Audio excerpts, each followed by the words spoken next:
bonjour, bienvenue sur ma chaîne. Comme vous avez vu dans ma première vidéo, on a parlé de ma présentation, donc qui j'étais. Donc je vous invite à aller regarder la première vidéo si tu n'as pas encore vu qui je suis. Donc du coup moi je suis Kevin, fonctionnaire mais aussi investisseur immobilier. Le but de cette chaîne c'est de pouvoir en fait, comment dirais-je, vulgariser ma pratique dans l'immobilier, montrer ce que je fais, mais aussi sensibiliser en fait les consciences à pouvoir investir dans l'immobilier et aussi à acquérir une certaine liberté financière. Donc aujourd'hui pour en fait cette émission, donc on va la développer sous forme de chronique et le sujet sera comment apprécier la valeur d'un bien immobilier. Et pour ce faire, j'ai demandé l'accompagnement de Madame Sylvie Adélaïde qui aujourd'hui est avec nous. Donc bonjour Sylvie. Bonjour.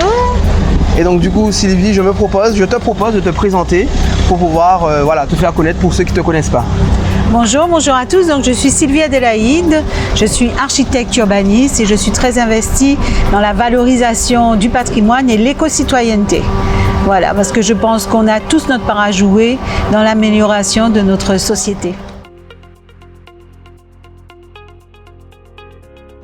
Alors en deux mots, c'est une opération qui a été initiée par les habitants en partenariat avec d'autres associations et c'est une opération en fait de stimulation urbaine. Les habitants ont décidé de prendre en main leur quartier et on repeint les façades, on crée des espaces de jardin et qui participent à l'amélioration de l'image de la ville et surtout de l'attractivité. Et en fait, ça fait 10 ans qu'on a démarré et on peut dire qu'il y a des effets vraiment positifs puisque le quartier aujourd'hui est en pleine mutation. Ouais, donc du coup, c'est vrai que j'ai oublié de dire à ceux qui nous regardent qu'on était dans la ville de Pointe-à-Pitre. Donc du coup, peux-tu nous parler un peu de cette ville qui fut le poumon économique de Pointe-à-Pitre, du moins de la Guadeloupe, à un certain moment de l'histoire en fait? Alors Pointe-à-Pitre, c'est vraiment une ville qui a de multiples atouts.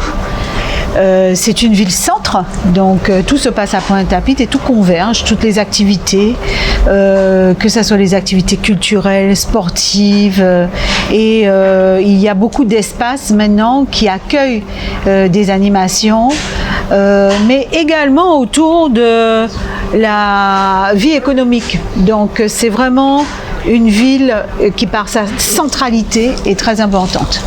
Ensuite, c'est une ville également littorale, donc avec tout son déploiement qui donne sur la mer. Alors, on a un petit peu oublié ça, mais c'est une ville portuaire, donc avec en plus l'arrivée des croisières qui arrivent directement dans le centre-ville, ça c'est un atout formidable parce que c'est très très rare. Je crois que c'est la seule ville de la Caraïbe qui propose ça. Ensuite, c'est une ville universitaire, donc ça veut dire que la présence de l'université et de beaucoup de centres de formation font que on a un public d'étudiants très très important. C'est un aspect de la ville qui est un petit peu négligé pour l'instant et où il y a tout à faire. Parce que la jeunesse, et notamment les étudiants, c'est notre force vive, c'est la force vive de la Guadeloupe et c'est la Guadeloupe de demain. C'est aussi une ville d'art et de culture. Donc je l'ai dit par rapport aux activités, mais la ville propose un patrimoine, notamment un patrimoine architectural et historique très très important. Donc on voit cohabiter la modernité et le patrimoine. Ça, c'est un atout qui est vraiment très très important. Donc dans une rue, vous allez voir aussi bien des bâtiments d'architecture traditionnelle et de nouveaux bâtiments qui font souvent référence à cette écriture historique de l'architecture. Voilà, donc on peut dire que c'est une ville également de projets. C'est une ville qui regorge de projets. Donc il y en a qui commencent à sortir de terre, puis il y en a qui sont à la phase études et d'autres qui prendront la suite. On a vraiment de gros projets. Celui qui est vraiment le plus important à mes yeux, c'est le projet de Caru Carrera Bay, donc qui est porté par le Grand Port Maritime et bien sûr avec l'appui de la ville et qui a comme objectif de transformer complètement le littoral. Le transformer transformer pour le rendre attractif, pour ouvrir la ville sur la mer et surtout du point de vue économique et touristique, apporter un souffle nouveau.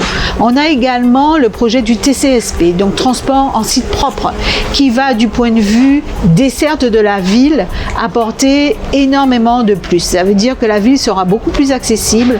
On peut prendre comme exemple les villes du quart d'heure.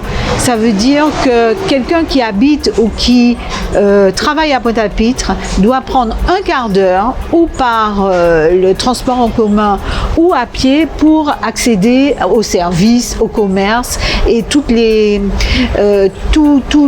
espaces d'accueil du public qui sont dans la ville.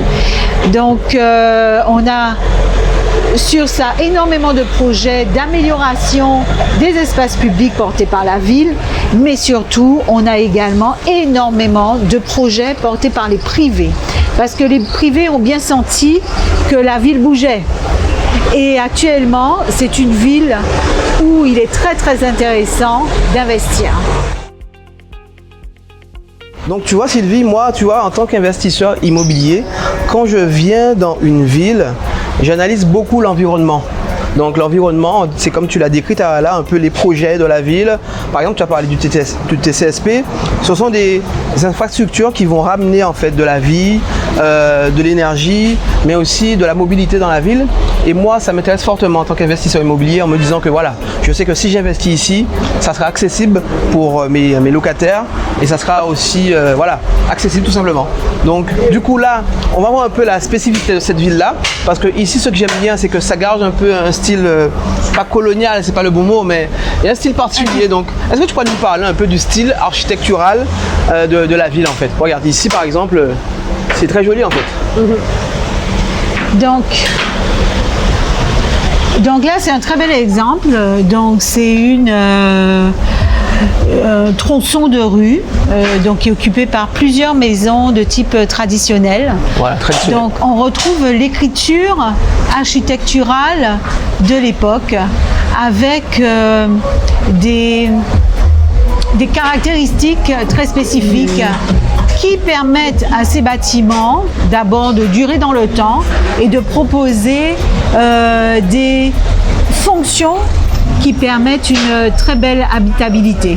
Alors dans ces fonctions, on a par exemple toutes ces portes avec des ouvertures qui sont adaptables au temps et à la température, qui permettent des ventilations traversantes. Souvent, ces maisons ont dans leur cœur un espace de jardin ou de patio, même si on ne voit pas là, même si on le voit pas là, okay, qui permettent cette ventilation traversante. Donc c'est des bâtiments en bois qui sont très résistants, notamment aux petits tremblements de terre qu'on peut avoir régulièrement. D'accord. Parce que le bois bouge, se déforme et revient à sa place. Voilà.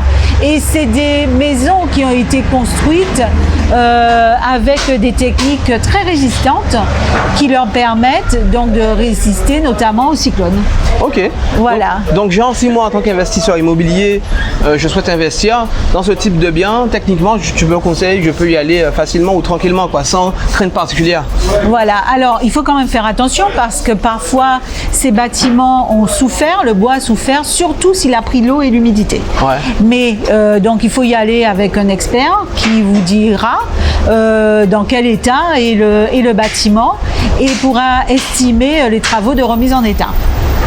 D'accord, ok, intéressant.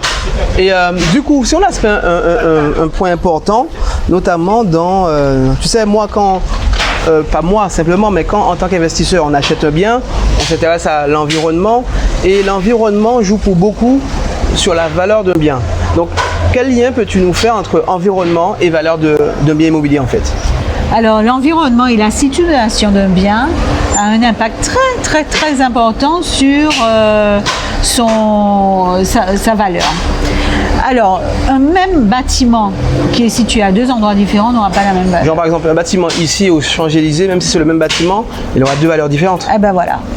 Donc, qu'est-ce qu'il faut regarder? Il faut regarder l'accessibilité. Ouais. Donc, voir en termes de stationnement, qu'est-ce qu'il peut proposer. Ouais. Ou en termes d'accès aux transports en commun à proximité. Ce qui est important aussi, c'est l'état du bâti voisin. Si les bâtiments sont en bon état, eh ben, ça veut dire que bon, il y a un bon entretien général et notre bâtiment va s'intégrer dans cet environnement, même si lui n'est pas en bon état. Une fois qu'il est retapé, on arrive à considérer que l'ensemble est dans un état suffisamment intéressant. Voilà. Donc il y a également l'accès à tout ce qui est services et commerce. Voilà, avoir la possibilité, par exemple au rez-de-chaussée, là on a une pharmacie, pouvoir avoir la possibilité d'aller chez le boucher, à la pharmacie, chez le médecin, ou même au cinéma, pourquoi pas, aux activités culturelles, à l'église. Il y a beaucoup de personnes qui recherchent une proximité avec tous ces espaces-là. Tout ça, c'est très très très important. C'est pour ça que Pointe-à-Pitre aussi, même si l'état général pour l'instant en termes des espaces publics doit être amélioré, on a tous ces atouts-là. Ça veut dire qu'une famille qui vient s'installer peut avoir les écoles pour les enfants à proximité, peut avoir des commerces à proximité et l'accès aux services de santé également tout près de chez eux. D'accord.